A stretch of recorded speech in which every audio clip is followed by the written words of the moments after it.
Now, the question also asks one more question. That are all the Sahih hadith of same category? That means all the hadith which are maqbool, are they of same category? No. There are levels. And I remember when one of my first teachers of hadith, that is Sheikh Ziya Rahman Azmi, may Allah grant him Jannah, he was the head and the dean of the Department of Hadith in the Islamic University of Medina, and he expired just a few months back on the day of Arafah, on the 30th of July, just 3 months back. And may Allah grant him Jannat al-Firdaus. He was my first teacher in Hadith, and he said that there are 10 categories, levels of Maqbool Hadith. 8 categories of Sahih and 2 of Hasan.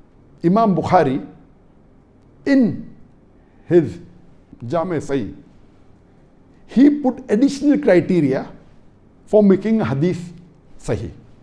Besides the 5 criteria which I discussed, Imam Bukhari put in additional criteria which are stricter.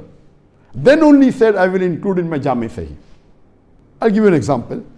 Normally for hadith to be Sahih, the narrator should be of a minimum level of category 5. The Muhaddithin, they have written the history and biography of all the narrators, and they have given 12 levels to the narrators. Number 1 is Sikka. All the Sahabas come in the Sikka, means the best. Number 1, truthful. Then 1, 2, 3, 4, last is Khazzab, liar. So if the narrator is up to level 5, it can be counted as hadith which is Sahih. Imam Bukhari, he says, in my Silsila Sahih, in my Sahih Bukhari, I will only take narrators up to level 3. That means he is putting a stricter condition. So if Bukhari put additional criteria to make it more authentic, if it's a hadith in Sahih Bukhari, it's of high level. Imam Muslim, who was a student of Imam Bukhari, he put few additional criteria of his own. He said, I will take narrators only up to level 4. 4 and above. Bukhari said 3 and above, 1, 2, 3. Muslim said, I will take up to level 4. I will not take level 5. His additional criteria. So, the Muhaddithin, they say that number 1, the highest hadith is that hadith which is muttafiq alayh. That means the hadith which was compiled by Bukhari and he said it is Sahih in his Sahih Bukhari, and the hadith which were compiled by Imam Muslim in his Sahih Muslim, and it occurs in both of them. So if it occurs in Sahih Bukhari and in Sahih Muslim, it is called as muttafiq alayh. That means it is available in both Sahih Bukhari and Sahih Muslim. And there's a book, Lulu al-Marjan, that has collection of all the hadith which occurs in both Bukhari and Muslim. So that is number 1. The hadith that is present in both Bukhari and Muslim, that is the highest level, number 1. Number 2 is the hadith which are present in Sahih Bukhari. Number 3 are the hadith which are present in Sahih Muslim. Number 4, the Muhaddithin, they say that Imam Bukhari was not able to analyze all the hadith.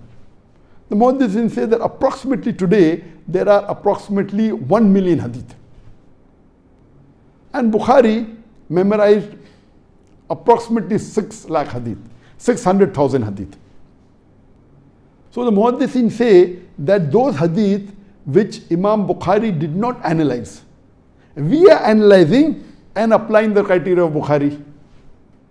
Then the Muhaddithin, they say that those hadith which Imam Muslim did not analyze, we are applying the criteria of Imam Muslim on those hadith which Imam Muslim did not analyze, and we are telling this fulfill this criteria.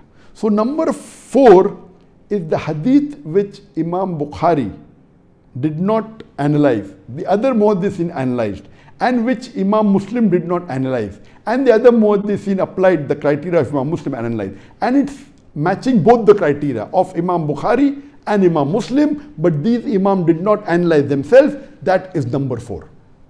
Number 5 is those hadith which Imam Bukhari did not analyze, but fulfill the criteria of Imam Bukhari. That comes to number 5. Number 6 is those hadith which Imam Muslim did not analyze, but fulfill the criteria of Imam Muslim, analyzed by the other Muhaddithin. That comes at level 6. In Imam Bukhari, as I mentioned, there are 7,000 563 hadith. Even in Sahih Muslim, there are 7,563 hadith. The numbering differs in different editions. So this is level 6. Level 7 is a Sahih hadith with continuous chain, which doesn't fulfill the criteria of Bukhari and Muslim, which fulfill the normal criteria of Sahih hadith which I discussed, 5 criteria of Sahih hadith, but it is a continuous chain. Number 8 is a Sahih hadith fulfilling the 5 criteria of Sahih hadith, but it is a broken chain. Number 9 is Hasan hadith, little bit doesn't fulfill 100% of Sahih, but very close to it, with a continuous chain. That is number 9, Hasan hadith with a continuous chain. And the 10th category is Hasan hadith with the broken chain. So these are the 10 categories of Sahih hadith. This science of hadith, it is very vast. And believe me, if you compare to how the historians approve any historical fact, and they say, okay, this is historically correct. There is a criteria which normal non-Muslim historians, when they agree that this is a historical fact. But the criteria put by the Muhaddithin for a hadith to be Sahih is multiple times stricter. It is multiple times more difficult. It is multiple times more stringent, as what the historians do.